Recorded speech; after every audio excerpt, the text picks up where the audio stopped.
बहुत समय पहले की बात है।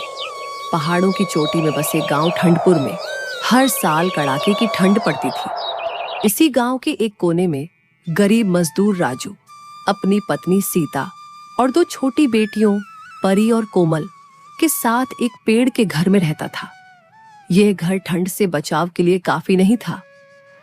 रात का वक्त था। सुनते हो, हमारा यह पेड़ का घर हमें इस ठंड से नहीं बचा पाएगा। इसकी दीवारों में इतनी हवा आती है कि लगता है हम खुले आसमान के नीचे सो रहे हैं। काश हमारे पास कुछ मोटा कपड़ा या मिट्टी होती जिससे हम इसकी दरारें भर पाते। तुम चिंता मत करो सीता, मैं अभी जाता हूँ और अपने पेड़ के घर को थोड़ा मजबूत करने के लिए कुछ सामान लेकर आता हूँ। राजू रात के अंधेरे में कांपते हुए बाहर निकला। उसे घर को इंसुलेट करने के लिए मिट्टी या घास तो नहीं मिली, लेकिन एक दुकान के बाहर कुछ पुराने बोरे और फटे हुए कपड़े पड़े दिखे। उसने वे बोरे उठाए और घर की तरफ चल दिया। देखो सीता, लकड़ी नहीं मिली, पर ये बोरे काम आएंगे। इन्हें काट कर दीवारों पर लगाते हैं, थोड़ी तो राहत मिलेगी। उन्होंने उन बोरे और कपड़ों को पेड़ के घर की दीवारों पर कसा, जिससे थोड़ी सी गर्मी फैली। अगली सुबह ठंड के कारण राजू को काम नहीं मिला। दिन भर कोशिश के बाद वह थका हारा घर लौटा। उनके पास खाने के लिए सिर्फ थोड़ा सा आटा बचा था, जिससे सीता ने सिर्फ 3 रोटियां बनाई। हम 4 लोग हैं और सिर्फ 3 रोटियां हैं, अब क्या करें? आप और बच्चे खा लीजिए, मुझे भूख नहीं है। माँ के लिए तो वैसे भी सबसे बड़ी तसल्ली यही होती है कि उसके बच्चे पेट भर कर सोए। सीता ने खुद भूखा रहकर राजू और अपनी बेटियों को खाना खिलाया। ठंड और बढ़ गई। राजू को याद आया कि पास की कॉलोनी में सेठ मदन लाल रहते हैं, जो दान करते हैं। अगली सुबह राजू हिम्मत जुटाकर सेठ मदन लाल के घर गया। सेठ जी, मेरे बच्चों को ठंड लग रही है, क्या आपके पास कोई पुराना कंबल या रजाई है? कृपा करके दे दीजिए। भाई, तुम्हारी हालत सुनकर दिल दुख गया। रुको, मेरे पास एक पुराना गर्म स्वेटर और एक पतली रजाई रखी है। यह लो, ठंड से कुछ तो राहत मिलेगी। राजू रजाई लेकर घर भागा और सीता ने तुरंत उसे परी और कोमल को ओढ़ा दिया। उसी शाम राजू को दुकानदार शर्मा जी मिल गए। साहब, काम ही नहीं मिल रहा, घर में राशन भी खत्म होने वाला है, बच्चियां ठंड में कांप रही हैं। देखो राजू, मेरी दुकान पर थोड़ा काम है। काम आसान नहीं होगा, लेकिन तुम्हें कुछ पैसे और खाना जरूर मिल जाएगा। तुम मेहनती आदमी हो, मुझे ऐसे ही लोगों की जरूरत है।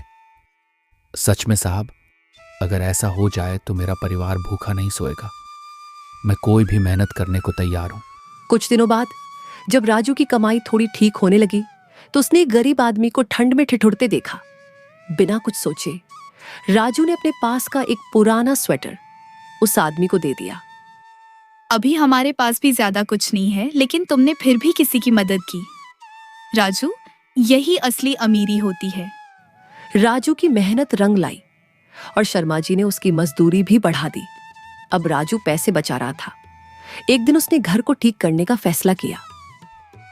अब हमारे पास थोड़े पैसे हैं, मैं अपने पेड़ के घर को ठीक करवाऊंगा ताकि हमारी बेटियां चैन से सो सकें। राजू ने मोटी लकड़ी, टिन की चादरें और दीवारों को मजबूत करने के लिए कुछ बोरे और मिट्टी खरीदी। उसने खुद ही अपने पेड़ के घर की मरम्मत शुरू कर दी।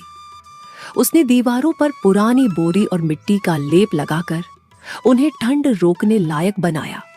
कुछ ही दिनों में वह पेड़ का घर, जो कभी उनका सबसे बड़ा दुश्मन था, अब उनकी सबसे सुरक्षित पनाहगाह बन चुका था।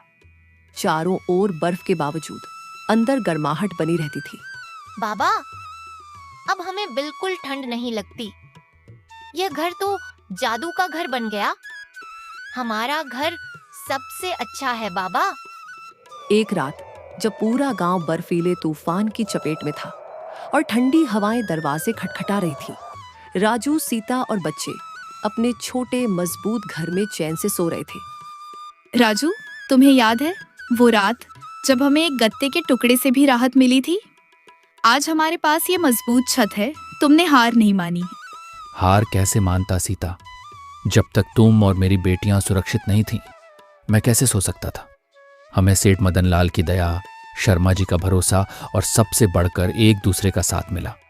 ये घर सिर्फ लकड़ी और मिट्टी का नहीं है, ये हमारी हिम्मत और इंसानियत का बना है। अचानक उन्हें दरवाजे पर जोर से दस्तक सुनाई दी।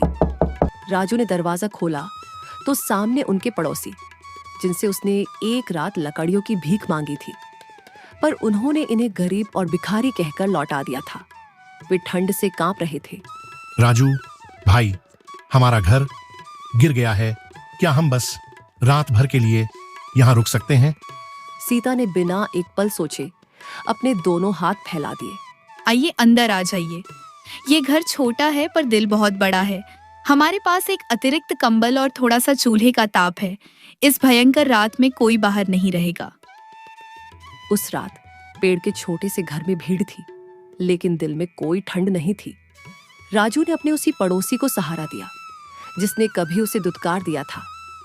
उसने साबित कर दिया कि असली दौलत गर्म कपड़ों या बड़े मकान में नहीं, बल्कि मुश्किल वक्त में किसी को अपना समझने और उसे पनाह देने में होती है। अगली सुबह जब सूरज की किरणें बर्फ पर पड़ी तो बर्फपुर गांव ने देखा गरीब राजू का छोटा सा पेड़ का घर पूरे गांव में सबसे मजबूत और सबसे गर्म खड़ा था। यह सिर्फ एक घर नहीं था, यह उम्मीद, मेहनत और क्षमा की कहानी थी। अगर आपको हमारा वीडियो पसंद आया हो तो हमारे वीडियो को लाइक करें और ऐसे ही मजेदार कहानियों के लिए हमारे चैनल को सब्सक्राइब करें।